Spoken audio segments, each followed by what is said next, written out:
Hi, today is World Mental Health Day.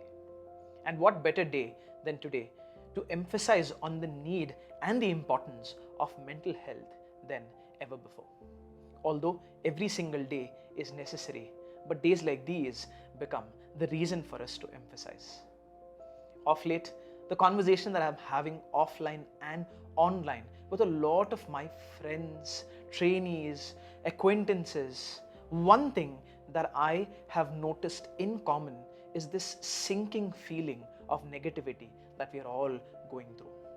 I'm so sure there might be instances where you or the people who you know around must be feeling low, negative, stressed, that breathlessness, sweaty palms, fatigue, getting bored quickly, not having the energy to do the task that we need to, going through anxiety and, in fact, even depression.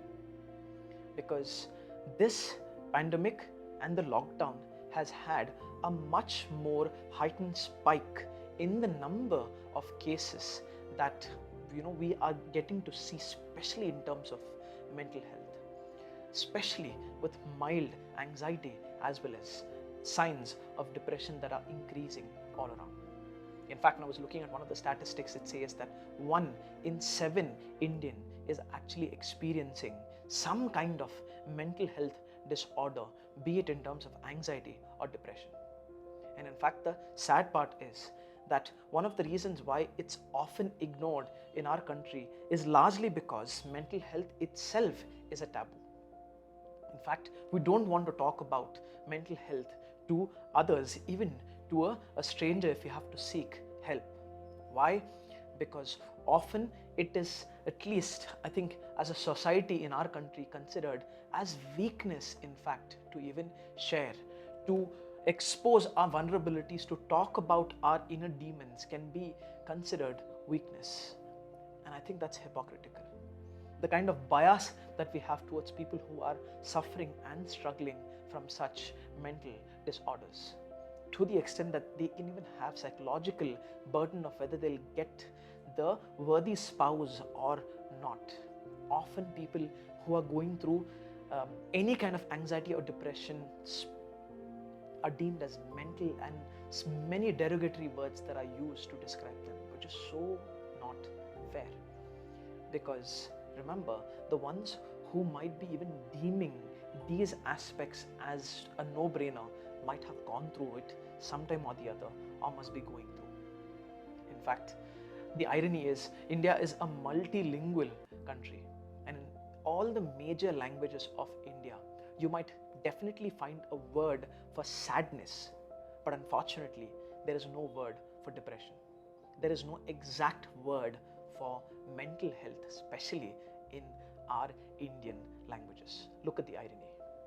As it is, this particular pandemic has exposed the healthcare system of our country, because even according to WHO, we do not fit the mark. WHO recommends 1 doctor for every 1,000 people. In our country, we have 1 doctor for 1,445, at least as of last year, that is 2019. In fact, if that is bad, you will be shocked and surprised to know the numbers, statistics, especially when it comes to mental health help. Even though there's such a huge demand for professionals, especially in the field of mental health, we have 0.3 for not 1,000 but 1 lakh people in India. That is for the psychiatrists.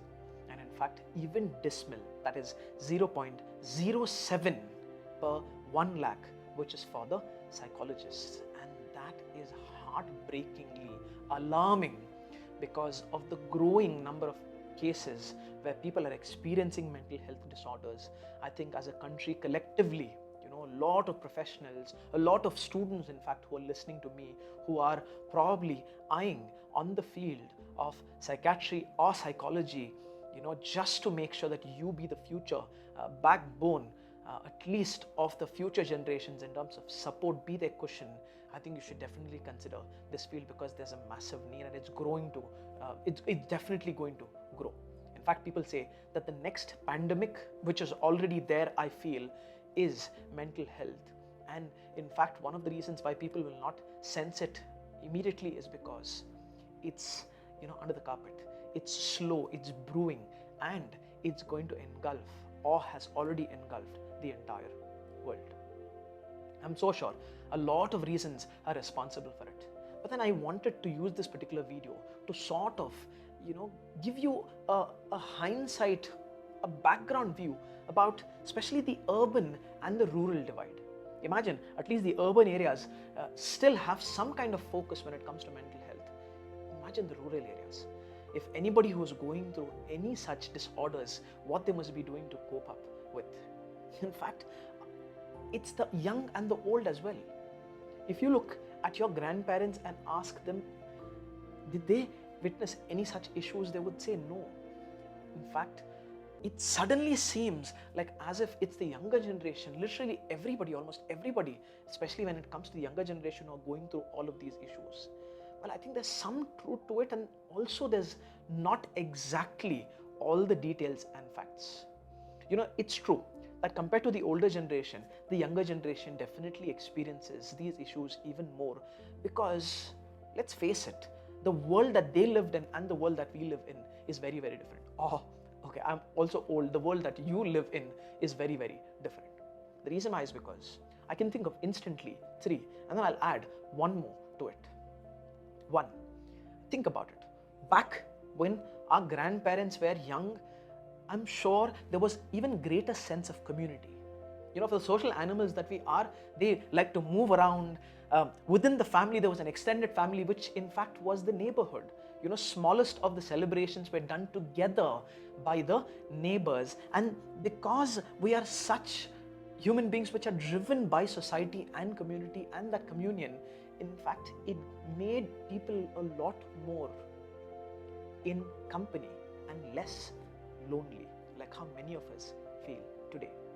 Second, the pace at which we are going, especially the younger generation, the goals that you have for yourself, the dreams that you have for yourself, the aspirations that you have for yourself, I think are going in way in probably the 6th gear, way too fast than the older generation.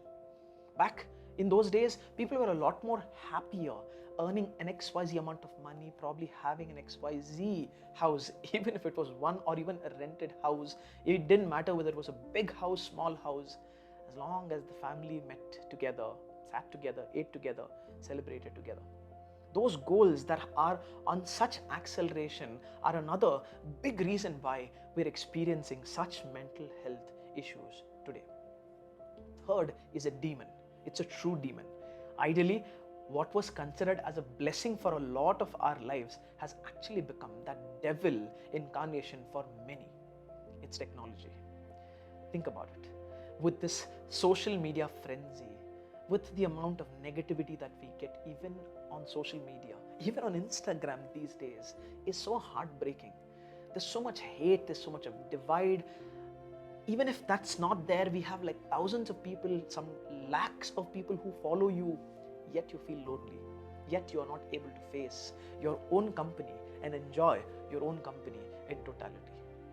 These are definitely the 3 reasons. And if I have to even think about the 4th, I think to a very large extent, there's a much more heightened awareness amongst the younger generation that issues like these or factors like these also exist.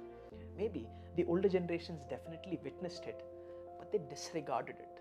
They completely outright removed it from their mind or their dictionary, refusing to acknowledge that any such issues, in fact, address. I want this video intentionally to be short. I'll try my level best, and I wouldn't say incomplete, but in series, because it's common sense, right? Just like how if any issue we have when it comes to our health, we want to see a doctor or seek immediate help, even if it is on our own basic help. Same way, if all of you are listening to this video are experiencing any kind of mental health issues, please, a humble request, seek the appropriate help or take constructive steps through which you can get yourself out of this, because remember, it can be a sink. It can literally, like a sinking sand, slow and steady, engulf you without you knowing it. So before it's too late, please seek for help. And also, a lot of times I agree with this, that if detected in its early phase, I wouldn't call it stage, early phase, it is all about how aware you are about yourself, your mind and your body.